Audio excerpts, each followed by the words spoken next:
ഇന്ന് രാവിലെ പൂച്ചക്കുട്ടികളുടെ കരച്ചിൽ കേട്ടുകൊണ്ടാണ് ഞാൻ വീട്ടിൻ്റെ വെളിയിൽ ഇറങ്ങുന്നത് തന്നെ. ഇറങ്ങിയപ്പോൾ പൂച്ചക്കുട്ടികൾ എപ്പോഴും കളിക്കുന്ന കളിസ്ഥലത്ത് അവരെ കണ്ടില്ല.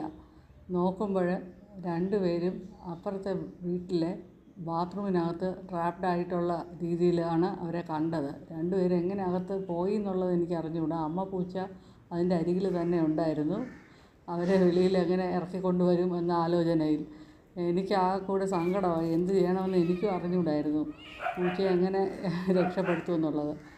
തൊട്ടടുത്ത വീട്ടിലെ താമസക്കാരാണെങ്കിൽ അതൊരു ഓഫീസാണ്. അപ്പോൾ അവർ 10 മണിക്ക് ശേഷമേ അവിടുത്തെ ജോലിക്കാർ വരത്തുള്ളൂ. അപ്പോൾ അങ്ങനെ 10 മണി വരെ ഇവരെ എങ്ങനെ മുമ്പോട്ട് കൊണ്ടുപോകുമെന്നുള്ള രീതിയിൽ നിൽക്കുവാണ് ഞാൻ. അമ്മ പൂച്ചയുടെ വിഷമം കണ്ടിട്ട് എന്ത് ചെയ്യണമെന്ന് എനിക്കും അറിഞ്ഞുകൂടാ. അങ്ങനെ ഇരിക്കുന്നു. അടുത്ത വീഡിയോയിൽ ബാക്കി ഭാഗം കാണാം.